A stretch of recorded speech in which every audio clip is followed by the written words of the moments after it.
So, from my mind, there's two ways to approach weight loss and trying to get fitter and healthier.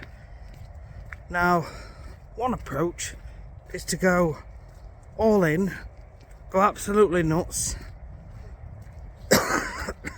and do everything absolutely perfect. And if you do that, it works really well.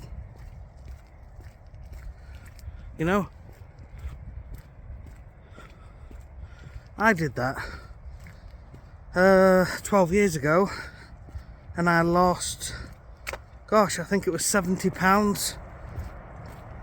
And it was when my marriage came to an end. My last marriage came to an end. So I did that, and I lost all the weight, and I felt amazing, and I felt really good at the end of it. But once I got down to what weight I wanted to get to, I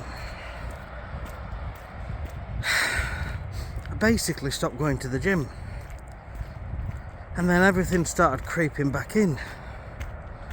So I'd lost all that weight, felt amazing for 3 months.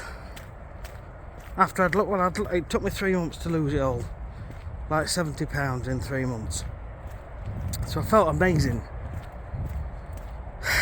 But basically, to cut a long story short, it never stayed off because I stopped going to the gym thinking I'm going to be alright now. So that was that. And over the next few years, most of the weight basically crept back on to where we are now.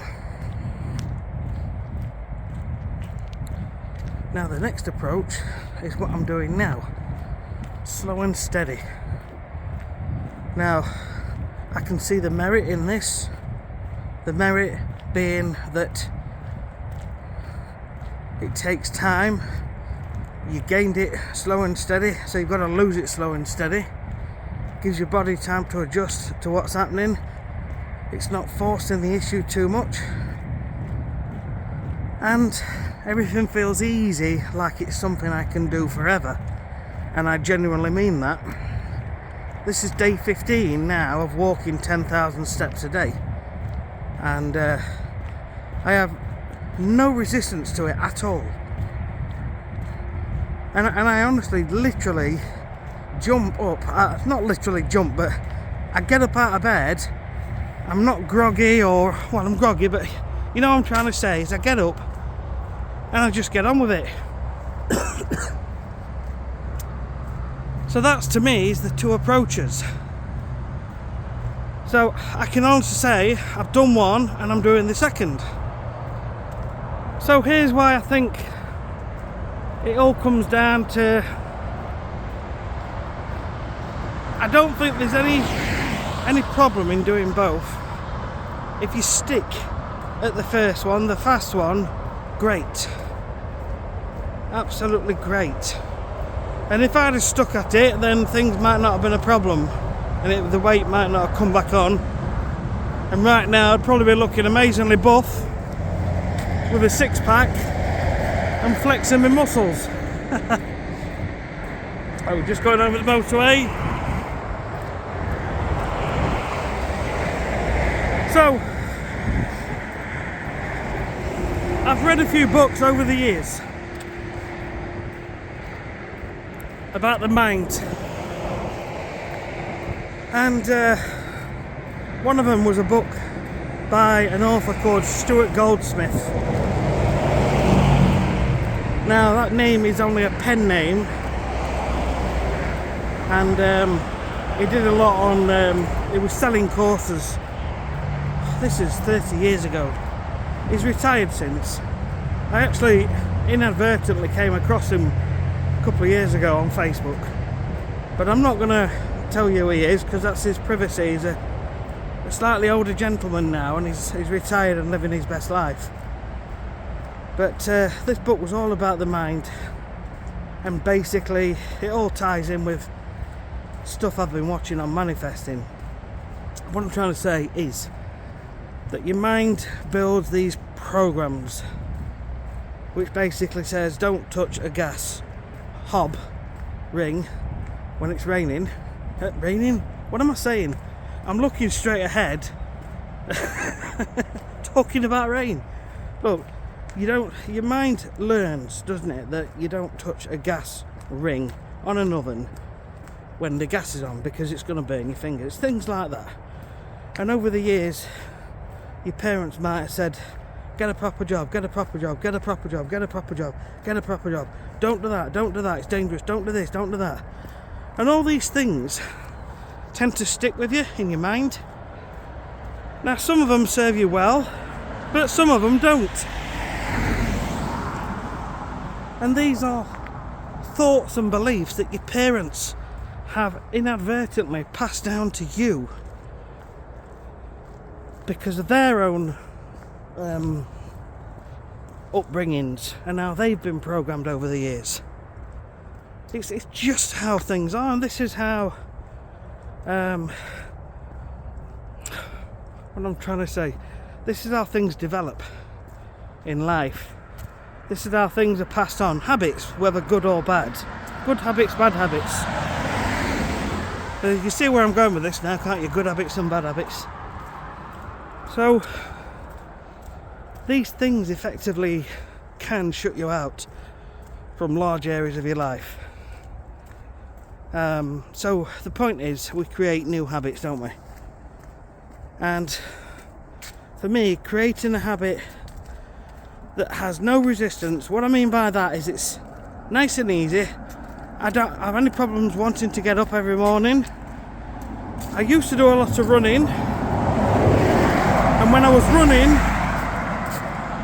sort of 3 or 4 times a week, some days I think, oh, can't be bothered because it was raining, but oh, it's cold, or oh, I've not had much sleep. But I've never had this so far with walking. What did I say? We're on day 15. So this is 15 days now, and every day I've been excited to get up and get this done. So when you want to change a bad habit into a good habit, make the habit so incredibly easy. Break it down into small bite-sized steps. Something that anyone can do. So now let's turn this to healthy eating. Okay? Let's say, well, let's take me. Most of my life I've had bread for breakfast, toasted, and it's always been the same, 4 slices. But that's just a habit I've sort of grown up with. And it's literally, I'm probably the world's biggest toast eater.